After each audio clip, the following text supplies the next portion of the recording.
Therapists, what's the most controversial way you've dealt with patients who cancel appointments? The text came through at 11:53 a.m., 7 minutes before our scheduled session. So sorry, Dr. Garrett. Emergency at work. Need to reschedule. I stared at my phone screen, watching those words blur as my jaw clenched tight enough to hurt. This was the 8th cancellation in 10 weeks from the same patient, always with less than an hour's notice, always with an excuse that sounded plausible enough that I couldn't quite call it a lie. I sat in my office, door closed, with the space heater humming and rain drumming against the window, and I made a decision that would eventually cost me my license, my reputation, and nearly my sanity. I texted back, "Understood. See you next week." Then I grabbed my coat, locked my office, and drove to her workplace to see what this emergency actually looked like. What I found there started a chain of events that would expose something so disturbing that by the time it was over, 3 people would be in prison, and I'd be testifying before the state psychology board about whether I'd violated every ethical principle I'd sworn to uphold. My name is Nathan Garrett, and I'd been a licensed clinical psychologist for 11 years when this started. I ran a private practice in Portland, Oregon, specializing in trauma and anxiety disorders. I had a comfortable client load of about 25 patients, a small office in a converted Victorian house near Hawthorne, and a reputation for being effective if a bit unconventional in my methods. I'd built my practice from nothing after finishing my doctorate at the University of Washington, and I was proud of what I'd created. I wasn't rich, but I was stable, respected in my field, and genuinely good at helping people navigate their darkness. I took my ethical obligations seriously. Patient confidentiality was sacred, boundaries were non-negotiable, and I'd never once crossed a line that would compromise my license or my integrity. Until Melissa Crowley became my patient. Melissa had been referred to me 6 months earlier by her primary care physician, Dr. Alan Foster, who'd noted she was experiencing severe anxiety and panic attacks. She was 32, worked as a project manager at a tech startup downtown, and presented as intelligent, articulate, and deeply troubled by what she described as work-related stress. Our first few sessions were productive. She opened up about childhood issues with her mother, talked about perfectionism and fear of failure, showed genuine insight into her patterns. I genuinely liked her as a person and believed I could help her. Then the cancellations started.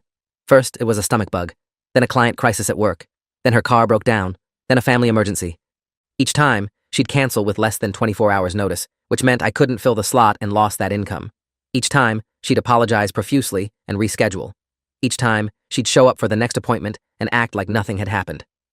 By the 6th cancellation, I addressed it directly in session. "Melissa, I've noticed a pattern of last-minute cancellations. Can we talk about what's really going on?" She looked genuinely confused, like she hadn't realized the pattern herself. "I know, I'm so sorry. Work has just been insane, and things keep coming up. I promise I'm committed to this process." She seemed sincere, and I wanted to believe her, so I explained my cancellation policy. 24 hours notice required, or she'd be charged for the session. She agreed, seemed relieved to have clear boundaries, and I thought we'd solved the problem. The next week, she canceled at 11:48 a.m. for a noon appointment, emergency meeting with a client, had to reschedule. I charged her for the session as stated in my policy. She paid without complaint. Then did the same thing the following week. Something about it bothered me beyond the lost income and scheduling headache. It was the pattern, the precision of it. Always less than an hour before the appointment, always a work emergency, always with the same apologetic tone that somehow felt rehearsed. I started paying closer attention to the details she'd share in our sessions about her job. She worked for a company called TechVantage Solutions, a mid-sized firm that did software consulting for healthcare companies. She'd mentioned her boss, Gregory Stone, multiple times, always with a strange mixture of admiration and anxiety. She'd talked about big projects with tight deadlines, important clients, the pressure to perform. But when I'd ask specific questions, what exactly did her role entail, which clients was she working with, her answers became vague, general, almost scripted, almost. I told myself I was reading too much into it, that not every patient wanted to bore their therapist with work details. But my gut said something else. The 8th cancellation was different, though I didn't realize it at first. Emergency at work could mean anything, and ordinarily I would have just marked it in my schedule and moved on with my day. But I'd had my morning coffee, I'd reviewed my notes from her previous sessions, and I'd noticed something that made my skin prickle. In our last session, she'd mentioned that Thursday, today, was supposed to be a light day because her boss was out of town at a conference in San Francisco. She'd actually said she was looking forward to our session because work would be calm for once. So what emergency could have possibly come up that required her immediate attention if her boss wasn't even in the building? I sat there for maybe 2 minutes, arguing with myself about boundaries and professional ethics, and the fact that following a patient to verify their excuse was absolutely, unquestionably inappropriate. Then I grabbed my keys and drove to her office anyway. TechVantage Solutions was located in a sleek glass building in the Pearl District, all modern architecture and expensive landscaping. I parked across the street in a public lot where I had a clear view of the entrance, feeling ridiculous and slightly sick to my stomach. What was I doing? If anyone found out about this, I could lose my license. but I couldn't shake the feeling that something was wrong, that the pattern of cancellations wasn't just avoidance or poor time management, but something else entirely. I sat in my car for 20 minutes, watching employees come and go on their lunch breaks, and then I saw her. Melissa walked out of the building at 12:15 p.m., not in the business casual attire she usually wore to our sessions, but in running gear, athletic leggings, a jacket, expensive running shoes. She wasn't rushing, wasn't on her phone looking stressed about an emergency. She looked relaxed, almost happy, as she jogged down the street heading west toward the waterfront. I followed her. I know how that sounds, and I knew it then too, but I'd already crossed the line by coming here, and some part of me needed to understand what was happening. She ran for about a mile, then slowed to a walk near the river. She pulled out her phone, checked it, and sat down on a bench overlooking the water. For 15 minutes, she just sat there, occasionally looking at her phone, watching the river, completely at ease. No emergency, no crisis, no legitimate reason why she couldn't have been in my office for our scheduled appointment. Finally, she stood up, stretched, and jogged back the way she'd come. I waited until she was out of sight, then drove back to my office feeling a mixture of vindication and deep unease. I'd confirmed my suspicion that she was lying about the emergencies, but I'd also violated her privacy in a way that could end my career if she ever found out. That night, I couldn't sleep. I kept thinking about the pattern, about the specific timing of her cancellations, about the way she'd looked so calm and content sitting by that river while supposedly dealing with a work emergency. I thought about all the sessions we'd had where she'd presented as someone desperate for help, someone genuinely struggling with anxiety and stress. Was it all performance? And if so, why? What did she gain from repeatedly scheduling therapy appointments she had no intention of keeping? The more I thought about it, the more I realized I needed to talk to someone who could help me make sense of this without violating confidentiality any further. I called my former supervisor, Dr. Ellen Price, a clinical psychologist with 35 years of experience who'd mentored me through my licensure process and who I trusted implicitly. We met for coffee the next morning at a quiet place in Northwest Portland. Dr. Price listened to my story without interrupting, her sharp blue eyes never leaving my face. When I finished, she set down her cup and said, "Nathan, you know you screwed up by following her, right?" I nodded. "I know. But Ellen, something's not right here. The pattern is too consistent, too deliberate. I think she's using therapy appointments for something, I just can't figure out what." Ellen was quiet for a moment, then said, "Have you considered that she might be engaged in some form of fraud, using scheduled appointments as an alibi or a cover for something else?" I hadn't considered that, actually, and the possibility made my stomach drop. "Like what?" Ellen shrugged. "I don't know, but people don't establish patterns like this without a reason. My advice? Document everything meticulously, maintain your boundaries from here forward, and if you see any indication of harm to self or others, you have a duty to report. But Nathan, if you follow her again, you're done. You understand that?" I understood. The next session with Melissa was scheduled for the following Monday at noon. I fully expected her to cancel, but she didn't. She showed up right on time, bright-eyed and apologetic about the previous week's cancellation. "I'm so sorry about Thursday," she said, settling into the chair across from me. "The client call went longer than expected, and by the time I was free, our session was already over." I looked at her carefully, watching for any sign of deception, any tell that would indicate she knew I'd seen her by the river. Nothing. Her expression was open, sincere, exactly what you'd expect from someone who genuinely regretted missing an appointment. I made a decision in that moment to test her. "That's okay," I said. "These things happen. Tell me about the client call. Which client was it?" She didn't miss a beat. "Oh, it was MedTech Solutions, one of our healthcare clients. They were having issues with the data migration system we'd implemented, and my boss needed me to troubleshoot it. But I'd been taking notes during our previous sessions, and I remembered that 3 weeks ago she'd mentioned MedTech Solutions had completed their project and was no longer an active client. I didn't call her on it directly. That would have revealed I'd been paying too much attention to details she probably thought were throwaway comments. Instead, I said, "That sounds stressful. How did you resolve it?" She launched into a detailed technical explanation that sounded plausible, but was just vague enough that I couldn't verify any of it. We spent the rest of the session discussing her anxiety symptoms, her relationship with her mother, surface-level therapeutic work that felt increasingly hollow. When she left, I immediately wrote down everything she'd said, every inconsistency, every detail that didn't quite add up. I was building a file, though I wasn't sure yet what I was building it for. Over the next month, the pattern continued. She'd show up for 2 sessions, then cancel the third with less than an hour's notice. The excuses varied. Client emergency, boss needed her immediately, urgent deadline. But they all happened at the same time of day, always right before our noon appointment, always on a Thursday or a Friday. I started cross-referencing her cancellations with her previous statements about her work schedule, and none of it made sense. Days she'd previously said would be busy, she showed up for therapy. Days she'd said would be light, she canceled for emergencies. It was like she was operating on a completely different schedule than the one she described to me. And then there was the money. I noticed that she always paid her bills immediately, never questioned the cancellation fees, and seemed to have no financial stress despite working at a mid-level position at a startup. When I'd carefully asked about her financial situation in the context of discussing life stressors, she'd been dismissive. "Oh, I'm fine. I make decent money and I'm careful with budgeting." I decided to do something that was ethically questionable, but not quite as egregious as following her again.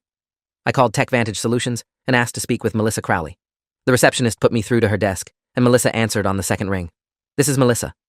I hung up, but now I knew she was actually employed there, that the company existed, that at least that part of her story was true.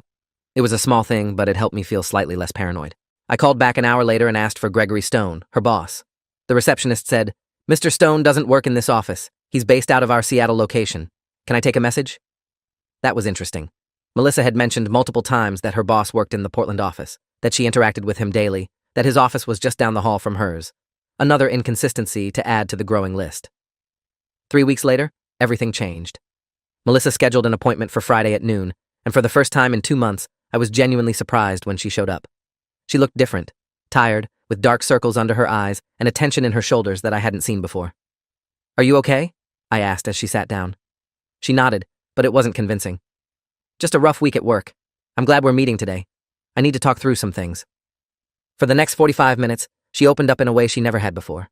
She talked about feeling trapped in her job, about pressure from her boss to do things that made her uncomfortable, about ethical lines she wasn't sure she should cross. When I asked for specifics, she became vague again, but the emotion seemed real. She was scared of something, and for the first time, I believed I was seeing the actual person beneath the performance. Near the end of the session, she said something that made every alarm bell in my head start ringing. "Dr. Garrett, if you found out a patient was doing something illegal, would you have to report them?" It was exactly the kind of question that makes therapists extremely careful about how they respond. "It depends on the situation," I said slowly. "I'm required to report if there's imminent danger to yourself or others, or if there's abuse of a child or vulnerable adult. Beyond that, our conversations are confidential. Why do you ask?" She shook her head. "Just curious. I've been watching a lot of true crime shows, and I wondered how that worked in therapy." It was a lie. I could see it in the way she wouldn't meet my eyes, in the forced casualness of her tone. She was testing me, trying to understand the boundaries of confidentiality, and that meant she was involved in something she thought might require reporting. The session ended, and she left, and I sat in my office for a long time, trying to decide what to do with this information. I called Ellen Price again. This time, I met her at her office, a comfortable space filled with books and plants, and the kind of calm energy that comes from decades of clinical work. I told her about the session, about Melissa's question, about my growing certainty that she was involved in something illegal or dangerous. Ellen listened, then said, "Nathan, you're at a crossroads. Either you're projecting your suspicions onto a patient who's just flaky and dealing with work stress, or you're right, and this patient is using therapy as some kind of cover for illegal activity. Either way, you need to make a choice. You can terminate her as a patient, refer her to someone else, and walk away clean. Or you can keep working with her and risk getting pulled into whatever this is. What's your gut telling you?" My gut was telling me that if I walked away now, I'd never know the truth, and something about that felt like abandoning someone who might actually need help, even if she was lying about almost everything else. I kept her as a patient. The next scheduled session was a Thursday at noon, and I was absolutely certain she'd cancel. She didn't. She showed up early, actually, sitting in my waiting room at 11:45 reading something on her phone with an intensity that suggested it wasn't good news.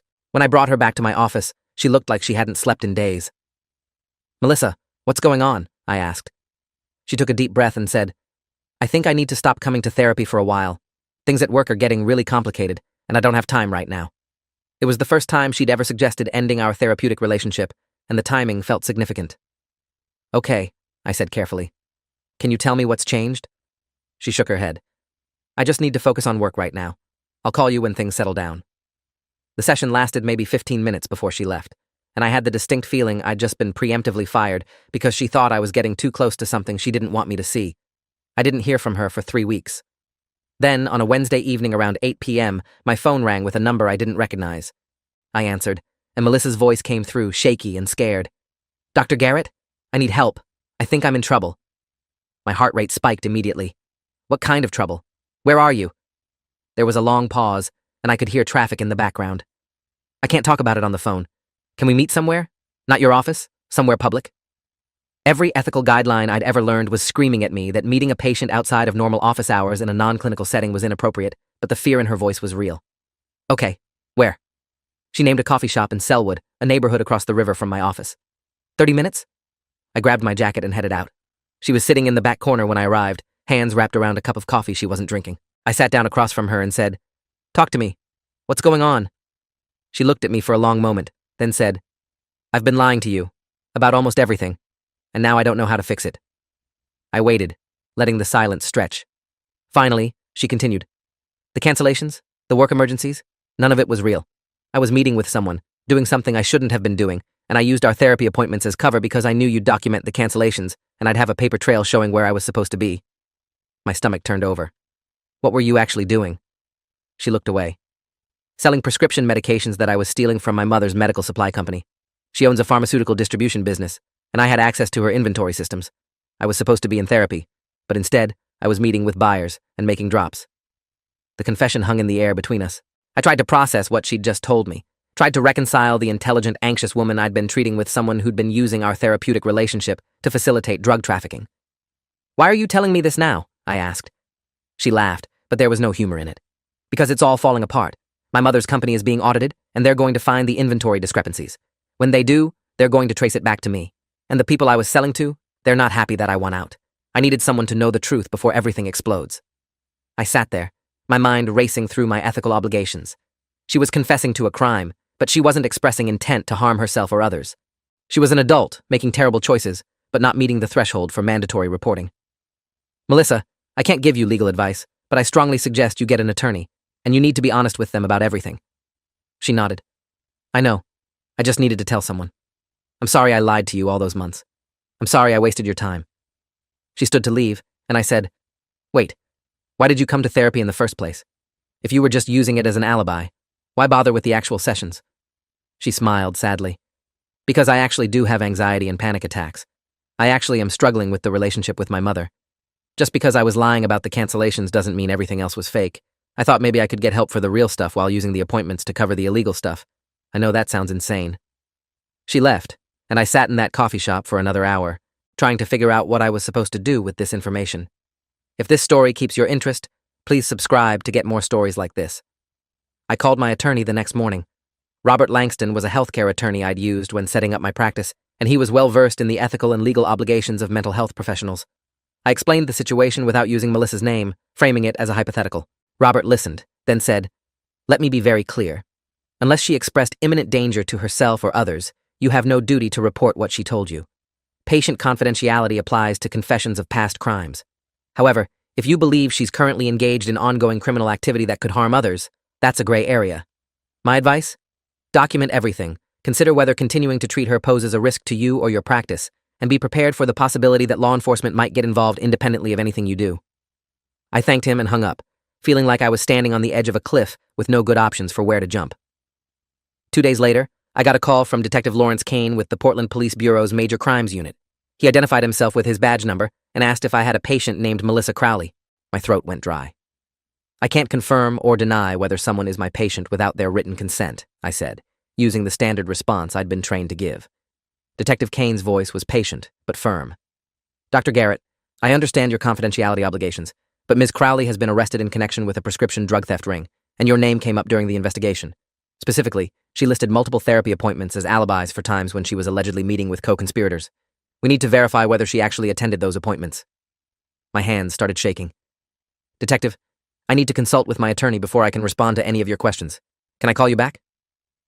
Robert Langston explained that I could verify attendance at appointments without violating confidentiality, but I couldn't discuss the content of our sessions without a court order or Melissa's written consent. I called Detective Kane back and confirmed that Melissa Crowley had been my patient, that she had scheduled regular appointments, and that she had canceled approximately 30% of those appointments with less than an hour's notice. I provided the dates and times of the cancellations from my records. Detective Kane thanked me, then said, Dr. Garrett, one more thing. Did Miss Crowley ever discuss her work or family business with you? I had to be careful here. Detective, I can't discuss the content of our therapeutic sessions without proper authorization. You'll need to obtain a court order if you need that information. He sighed. Understood. You'll probably be hearing from the DA's office. Thanks for your cooperation. The next 3 weeks were a nightmare. I was served with a subpoena to appear before a grand jury investigating Melissa and her co-conspirators. The subpoena requested all of my records related to her treatment, including session notes, billing records, and correspondence. I had to hire Robert Langston to help me navigate the process, which cost me thousands of dollars I hadn't budgeted for. The State Psychology Board opened an investigation into whether I'd violated ethical guidelines by following Melissa to her workplace and meeting with her outside of normal clinical hours. I had to submit a written response explaining my actions, and the board assigned an investigator, Carol Brennan, a stern woman with 28 years of experience in professional licensing enforcement, to review my case. My malpractice insurance carrier was notified, and my premiums spiked. I couldn't sleep, couldn't eat, and started having my own panic attacks for the first time in my life. The grand jury appearance was scheduled for a Friday morning in late November. I showed up at the courthouse at 9 a.m., accompanied by Robert Langston, feeling like I was the one on trial. The grand jury room was smaller than I expected, with 23 citizens sitting in rows looking at me with expressions ranging from curiosity to suspicion. The assistant district attorney, Michelle Torres, a sharp woman in her mid-30s with a reputation for being thorough and relentless, led me through questions about my treatment of Melissa. How often had we met? What were the dates of her cancellations? Had she ever discussed her mother's business? Had she ever mentioned illegal activity? I answered carefully, confirming facts that were documented in my records, but refusing to discuss the content of our sessions without more specific questions that would help me determine what was covered by confidentiality and what wasn't. Then Michelle Torres asked the question I'd been dreading. Dr. Garrett, did you ever have any suspicions that Miss Crowley was using her therapy appointments as cover for illegal activity? I looked at Robert, who gave me a small nod indicating I could answer. Yes, I said. The pattern of last-minute cancellations, combined with inconsistencies in her statements about her work schedule, made me suspicious that she wasn't being truthful about why she was canceling. Michelle leaned forward. What did you do about those suspicions? This was it. This was where I either told the truth and potentially lost my license, or lied under oath and committed perjury. I took a deep breath. I followed her to her workplace on one occasion to verify whether she actually had a work emergency as she claimed. I observed her leaving her office building in athletic wear and going for a run by the river. No emergency was apparent. The room went silent. Michelle Torres looked at me with an expression I couldn't quite read. Dr. Garrett, you followed your patient without her knowledge or consent? I nodded. Yes, I knew it was inappropriate, and I've regretted it ever since. But I felt something was wrong, and I needed to understand what was happening. Michelle made a note, then continued. Did you ever report your suspicions to anyone? I explained about consulting with Dr. Ellen Price and with my attorney, both of whom I'd spoken to in general terms without identifying Melissa by name. The grand jury asked a few more questions, then dismissed me. Robert and I walked out of the courthouse into gray drizzle, and he said, Well, you told the truth. That'll help with the ethics board, but it's going to make things complicated. I knew what he meant. I'd violated patient privacy, and there would be consequences. The state psychology board hearing was scheduled for 3 weeks later. In the meantime, the news broke that Melissa and 4 co-conspirators had been indicted on charges of theft, trafficking prescription medications, and conspiracy. The story made the local news, and because my name had come up in court documents as her therapist, a reporter from the Oregonian called asking for comment. I declined, but the damage was done. My practice took a hit as patients started wondering if I'd violated Melissa's confidentiality and whether I might do the same to them. I lost 6 patients in 2 weeks, including 2 I'd been working with for years. My income dropped by a third, and I had to take out a loan to cover my legal expenses and reduced revenue. I started seeing my own therapist, Dr. James Hutchinson, a colleague who specialized in therapist burnout and vicarious trauma, because I was rapidly approaching a breakdown. The psychology board hearing took place in a conference room at the state licensing office in Salem. The board consisted of 5 members, 3 psychologists, 1 public member, and 1 attorney, who sat on one side of a long table while I sat on the other, with Robert Langston beside me. Carol Brennan, the investigator, presented her findings. She'd interviewed Dr. Ellen Price, reviewed my session notes with Melissa, examined my billing records, and talked to several of my other patients to assess whether this was part of a pattern of boundary violations. Her conclusion was damning. I had violated patient privacy by following Melissa to her workplace, I had met with her outside of normal clinical boundaries by agreeing to meet at a coffee shop in the evening, and I had failed to properly document my concerns about her truthfulness in a way that would have protected both her interests and my own. The board members asked me questions for 90 minutes, and I answered honestly, admitting my mistakes while trying to explain the context that had led to my decisions. The board chair, Dr. Raymond Foster, a clinical psychologist with 30 years of experience and a reputation for being fair but strict, looked at me over his reading glasses and said, Dr. Garrett, we appreciate your honesty about your actions. However, what you did represents a serious breach of professional ethics. You violated patient privacy, you established a dual relationship by meeting outside of clinical boundaries, and you allowed your personal suspicions to override your professional judgment. Can you explain to this board why we shouldn't revoke your license? I felt my heart pounding in my chest. Because I was trying to help my patient, I said. I made mistakes, serious ones, and I take full responsibility for them.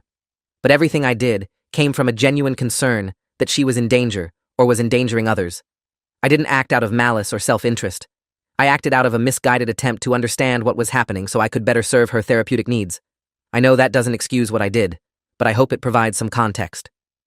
The board deliberated for 2 hours while I sat in the hallway with Robert, my stomach churning and my mind racing through all the possible outcomes. Finally, they called me back in. Dr. Foster read their decision aloud. My license would be suspended for 6 months, during which time I would be required to complete 30 hours of continuing education on professional ethics and boundaries, undergo supervision with a board-approved psychologist, and submit monthly reports on my progress. After the suspension period, I would be on probation for 2 years, during which any ethics violation would result in permanent revocation of my license. I would also be required to pay a fine of $5,000 to cover the costs of the investigation. It was harsh but not career-ending. I could work with this. I thanked the board, signed the necessary paperwork, and walked out of that building feeling like I'd just survived something that should have killed me. The next 6 months were the most difficult of my professional life. I had to close my practice temporarily, refer all of my patients to other therapists, and figure out how to survive financially without income from my clinical work. I took a consulting job with a healthcare technology company, doing user experience research for mental health apps, which paid enough to cover my basic expenses, but felt hollow compared to actual clinical work. I completed my ethics training, which felt like punishment, but was actually valuable. It forced me to confront how badly I'd screwed up and to develop better strategies for handling situations where I suspected a patient might be lying or engaging in harmful behavior. My supervisor, Dr. Angela Morrison. Wait, I can't use Morrison. My supervisor, Dr. Angela Reeves, a seasoned psychologist who specialized in ethics consultations, was tough but fair, pushing me to really examine my motivations and decision-making process. During this time, Melissa's case went to trial. I wasn't called to testify, but I followed the proceedings through news reports. The prosecution's case was overwhelming. They had surveillance footage, recorded phone calls, financial records, and testimony from multiple co-conspirators who'd agreed to plea deals. Melissa's attorney tried to argue that she'd been coerced by her boyfriend, one of the main organizers of the drug ring, but the evidence showed she'd been an active and willing participant. The jury deliberated for 3 days and found her guilty on all counts. The judge, Honorable Patricia Daniels, a federal judge with a reputation for tough sentencing in drug cases, sentenced Melissa to 8 years in federal prison. Her mother, whose pharmaceutical distribution company had been the source of the stolen medications, testified at the sentencing hearing about the betrayal she felt and the damage to her business. It was devastating to watch, even from a distance. What haunted me most was the question of whether I could have done something differently, something that might have helped Melissa before she'd gotten in so deep. If I'd confronted her about the inconsistencies earlier, would she have opened up? If I'd been more direct about my suspicions, could I have guided her toward making better choices? Or was she already too far gone, too committed to the illegal activity, too convinced she could manage both lives at once? Dr. Reeves helped me process these questions in supervision, reminding me that I wasn't responsible for my patients' choices, only for maintaining appropriate boundaries and ethical standards in my own behavior. Still, I couldn't shake the feeling that I'd failed her somehow, even though I knew rationally that her choices were her own. When my 6-month suspension ended, I reopened my practice with a much smaller client load and a very different approach to patient boundaries. I was hypervigilant about inconsistencies now, documenting everything meticulously, consulting with supervisors and colleagues when anything felt off. I'd lost the naive trust I'd once had in the therapeutic relationship, the belief that patients were always telling the truth, or at least trying to. I'd learned that people are complicated, that they can be simultaneously vulnerable and deceptive, desperate for help, and actively sabotaging themselves. My new patients didn't know about the suspension. It wasn't public record in the same way that a license revocation would have been, but I carried it with me like a weight, a constant reminder of how quickly things could go wrong when you let your judgment get clouded by suspicion or personal involvement. A year after Melissa's sentencing, I got a letter from her. It had been forwarded through the prison system and arrived at my office in a plain envelope with her name and inmate number in the return address. I stared at it for a long time before opening it, unsure if I wanted to read what she had to say. Finally, I opened it. The letter was 3 pages long, handwritten in neat cursive. She apologized for lying to me, for using our therapeutic relationship as cover for illegal activity, for putting me in a position where I'd had to compromise my ethics. She explained that she'd been in an abusive relationship with the man who'd organized the drug ring, that he'd manipulated her into participating by exploiting her financial insecurities and her strained relationship with her mother. She said therapy had actually helped her, that the work we'd done on her anxiety and her family issues had given her tools she was using in prison to stay stable and work toward rehabilitation. She didn't ask for anything, didn't request that I write a letter for parole consideration or maintain contact. She just wanted me to know that despite everything that had happened, our work together had mattered. I read that letter multiple times, trying to decide how I felt about it. Part of me was angry that she'd put me through everything I'd endured because of her choices. Part of me was sad for the wasted potential, for the intelligent woman who'd made terrible decisions and was now paying an enormous price. But mostly, I felt a strange sense of closure. She'd acknowledged what she'd done, taken responsibility for it, and found some value in the therapeutic work despite the circumstances. I wrote her back, a brief, professional response thanking her for the letter and encouraging her to continue working on her recovery. I didn't promise to stay in touch, didn't offer anything beyond that acknowledgement. It felt appropriate, boundaried, the kind of response the post-suspension version of me had learned to give. 2 years after my license suspension ended, my probationary period concluded, and I was finally a psychologist in good standing again. The ethics violation would remain on my record permanently, visible to anyone who looked up my license, but I'd completed all requirements and demonstrated my commitment to ethical practice.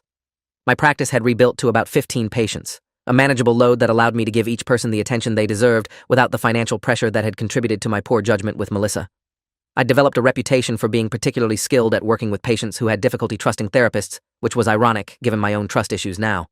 I'd also started teaching ethics seminars for early career psychologists, sharing my story as a cautionary tale about what happens when you let suspicion override professional judgment. The controversial method I'd used to deal with a patient who canceled appointments, following her to verify her excuse, had cost me 6 months of my career, tens of thousands of dollars in legal fees and lost income, and a permanent mark on my professional record. But it had also exposed a criminal operation, potentially prevented additional harm from the distribution of stolen prescription medications, and taught me lessons about boundaries and ethics that I never could have learned any other way. When I tell this story to other therapists, they're usually split in their reactions. Some think I was reckless and deserved everything I got. Others think I was trying to help and got caught in an impossible situation. I think both are true. I made choices that violated my professional ethics, but I also uncovered a truth that needed to be exposed, even if the way I did it was wrong.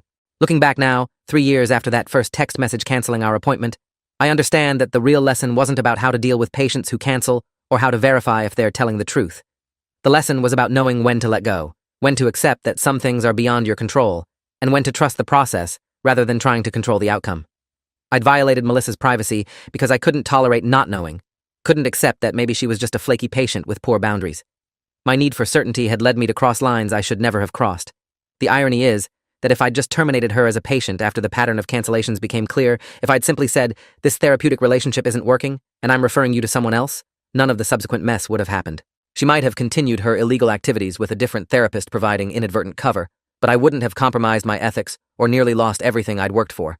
But I also know that if I'd made the safe choice, if I'd protected myself rather than following my instincts, Melissa might still be out there stealing medications. Her mother's business might have suffered even more damage before the theft was discovered, and potentially dangerous drugs might have ended up in the wrong hands. The fact that my unethical actions led to a positive outcome doesn't justify those actions.